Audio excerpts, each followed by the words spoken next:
Hello friends, welcome to the point. In today's session, we'll be discussing about the topic called transport. So, this is a topic from India Yearbook. So, we know how transport plays a major role in our life today.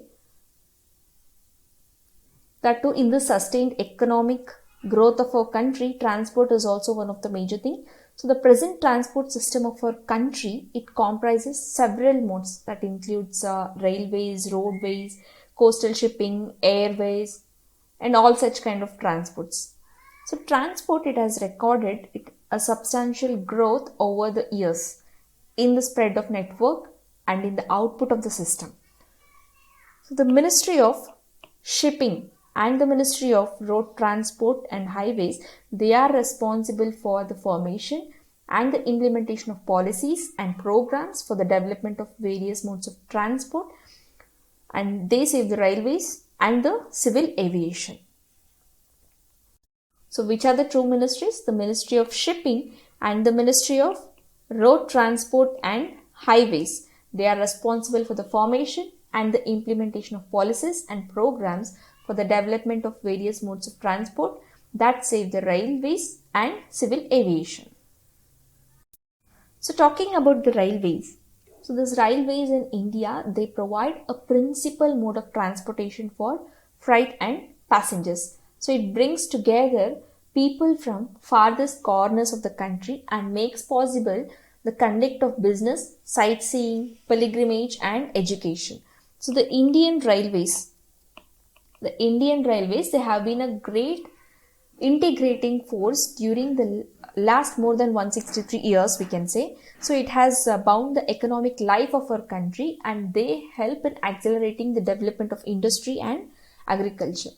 From the very modest beginning, when the railways were started at the year 1853, when the first train steamed off from Mumbai to Thane at a distance of 34 kilometers, Indian Railways, they have grown into vast network of about 7,137 stations. It spread over a route of length of 66,030 kilometers with a fleet of 10,773 locomotives, 51,798 passenger service vehicles and other coaching vehicles and wagons.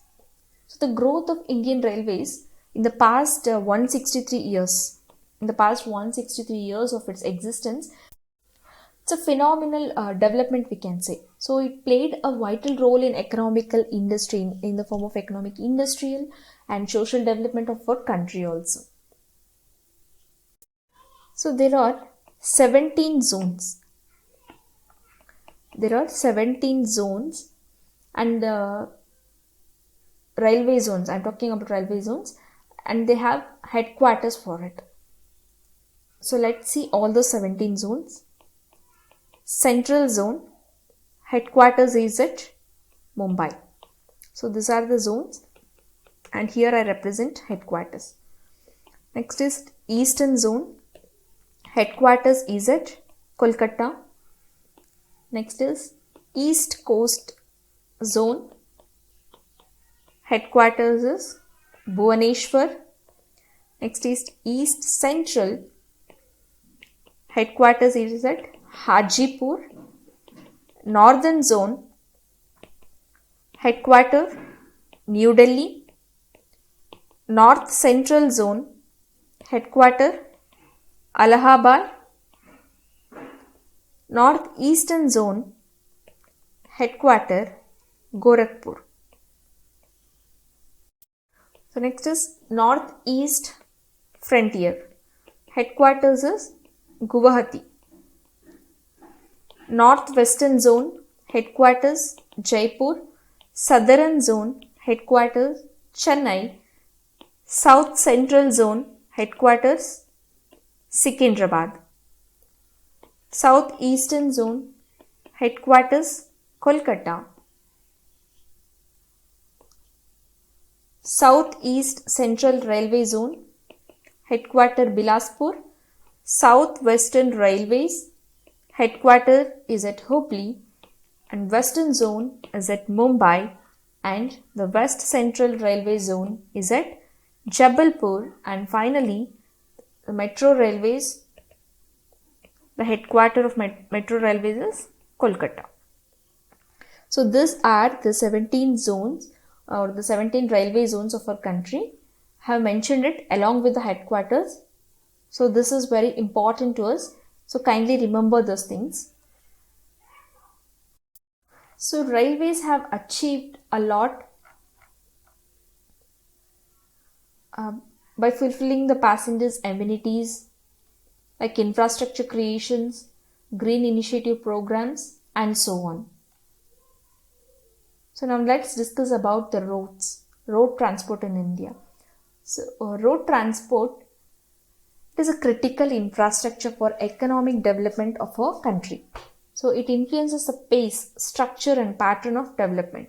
The Ministry of Road Transport and Highways, it was formed in the year 2009 by bifurcating the erstwhile Ministry of Shipping, Road Transport and Highways into two independent ministries.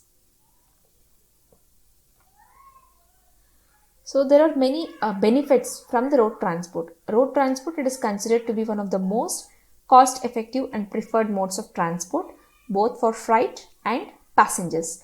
So keeping in view its level of penetration in populated areas, it is vital for economic development and social integration of the country. So road transport, it has emerged as a dominant segment in India's transportation sector with a share of 4.8% in India's GDP value, that is gross domestic product.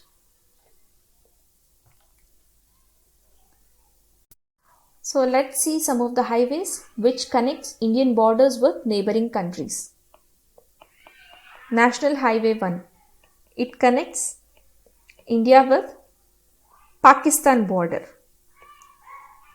So the connected states and or union territories are Delhi, Haryana and Punjab. So next is National Highway 22. So this connects India with China border. And the states connected are Haryana, Punjab and Himachal Pradesh. Next is National Highway 35. So this connects India with Bangladesh border.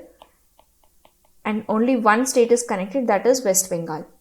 Next is National Highway 39. This connects India with Bhutan border. So that is Assam, Nagaland and Manipur. Next is National Highway 28A. So this connects India with Nepal border.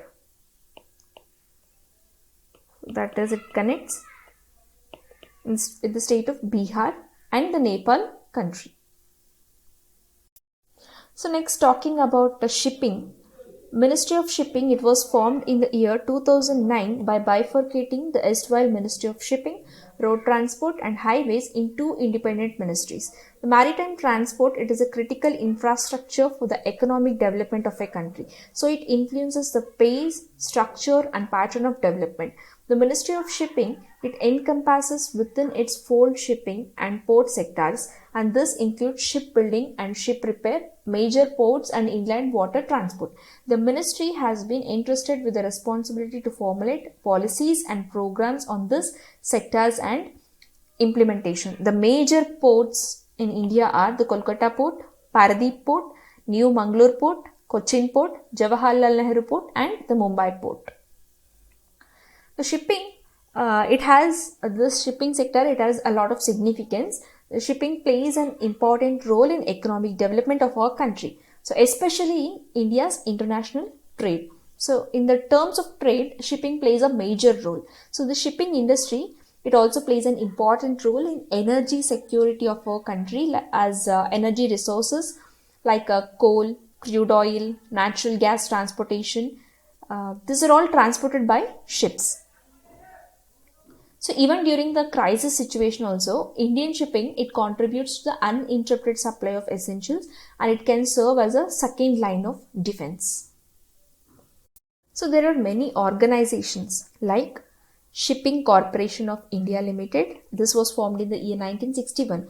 So presently the authorized capital of the company is around 450 crore we can say, and the paid up capital is 423.45 crore. The status of the Shipping Corporation of India, it has been changed from private limited company to a public limited company from the year 1992. So the Shipping Corporation of India, it was conferred the Navaratna status by the Government of India in August 2009. So presently the Government of India, it is holding 80.12% of the share capital, and its balance is held by financial institutions, public and others. Next, talking about the Cochin shipyard. The Cochin shipyard, it is situated in southern west coast of India in Kochi, that is Kerala. This Cochin shipyard, it is the largest shipyard in the country. That is incorporated in the year 1972. So this yard, it is also a leading ship repairer of the country, and it repaired more than 1,200 ships of all the varieties of ships are being repaired in this Cochin shipyard. So considering its achievement, the Government of India, it granted a Mini Ratna status in the year 2008. Shipping Corporation of India, it got a status of Navaratna, and Cochin shipyard, it got a status of Mini Ratna. So next is Hooghly Dock. Hooghly Dock and Port Engineer Limited, which in short it is called as HTPEL.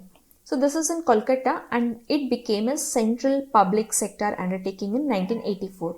So this company, it was working with 2 units in Howrah district of West Bengal. So one is at Saikia and another is at Nazirgunj.